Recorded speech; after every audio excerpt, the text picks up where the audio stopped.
So we're going to jump into some Transformer movie news today here on the Transformer Slag podcast. We're going to be covering some Transformer 1 product that we're going to be talking about, as well as some updates to our Transformers live action movies and what's happening with that going into 2025. First thing we're going to be covering is Transformers 1. A whole bunch of billboards and everything are now being cited all over the place. The hype is beginning now for the movie coming in September. And so keep an eye out for those giant billboards of the Autobots and rocking it all. Transformer 1 product, though, we have some updates of Wave 2 to the cog changers. We've seen Wave 1 already in the past. We talked about it here on the podcast, the Bumblebee, the Wheeljack, and the Arachnid. But now we have some shots of Wave 2. It's not all of the, photos that we could get of this, but we do have now some early photos of Optimus Prime, Megatron, aka D16, and Sentinel Prime. The Megatron, the D16, it's your generic one-step-ish tank Megatron. These one-step cog changers, you shift a panel on them, and it transforms from one mode to the other. And it's Megatron, turns into a tank. Let's be real, us hardcore collectors, we have so many different options that are going to obviously be much more better than that. This is obviously aimed at a younger demographic and a cheaper audience, if anything.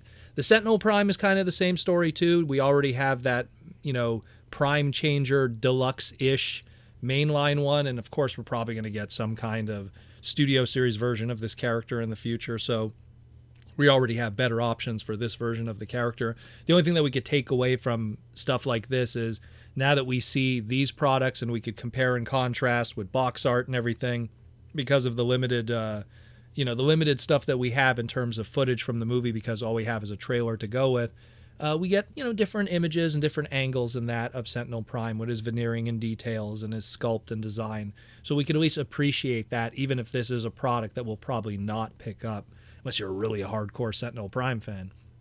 But the Optimus Prime deserves a little bit of conversation, because what's interesting is, so far up to this point, with Transformers 1, the only Orion Pax designed figure that we have that transforms is indeed this one-step cog changer. Now, if you look at everything that we've gotten from Transformers 1 up to this point, the Studio series, the Transformers 1 mainline, the slew of gimmick-related Optimus Primes in Transformers 1, be it brand new tooling or tooling that was repurposed from other stuff, this is the only one that we got. I mean, yeah, we have that Transformers 1 Energon Matrix Optimus Prime, which is this like $4.99, 4.5-inch, non-transforming little low paint, low budget figure, that the only gimmick with it is you twist the head and you have the Orion Pax head, and you twist it again and you have the Optimus Prime head, and the chest flips, I guess. That's not going to be for us.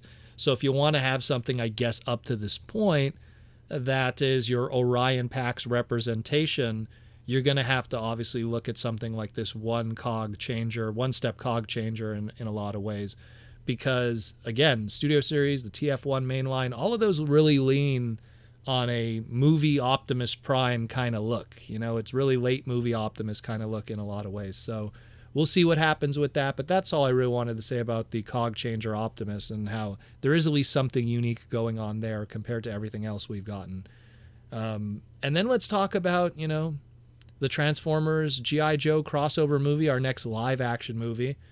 The French movie website Premiere sat down and did an interview with the producer, Lorenzo de Bonaventura, and, some small little things were mentioned here and there that were worth noting that we have not heard yet about this movie. One of them being that this movie wants to keep a small scale, so it won't have a lot of characters to follow. So I could appreciate that. Smaller casts lead to better character development. He's pushing to have 6 main characters between the Transformers and the G.I. Joe characters. So that's they might have 3 Joes and 3 Autobots and or Decepticons. So that's going to be a really tight cast in a lot of ways, but also probably by keeping it simple, you also keep the toy line simple. You could really just streamline what characters get product and everything, and that'll be that, and the rest of it will be gimmicks. Kind of like how we look at, we're looking at Transformers 1, and we have a main cast of 4 characters, and everyone else is just side characters, at least for the time being. and they're just going to kind of focus on those 4. Speaking of Transformers 1 characters and actors, for this Transformers G.I. Joe crossover movie, Lorenzo says here he has confirmed that Christopher Hemsworth will be contracted to this movie. His role has not yet been defined, which is interesting considering you would imagine how far they would already be along with this, and they don't really know where he belongs in this movie. I'm imagining a G.I. Joe character. That's just my take. And Lorenzo also said they'd really like to bring back Rise of the Beast Mirage and G.I. Joe's Cobra Commander to be featured in this movie. So we'll see. I mean, I'm hesitant. I don't think we need to mix the Transformer eggs in the G.I. Joe basket this yet. I think G.I. Joe really needs to find itself as a brand in the modern era before you start mixing the two.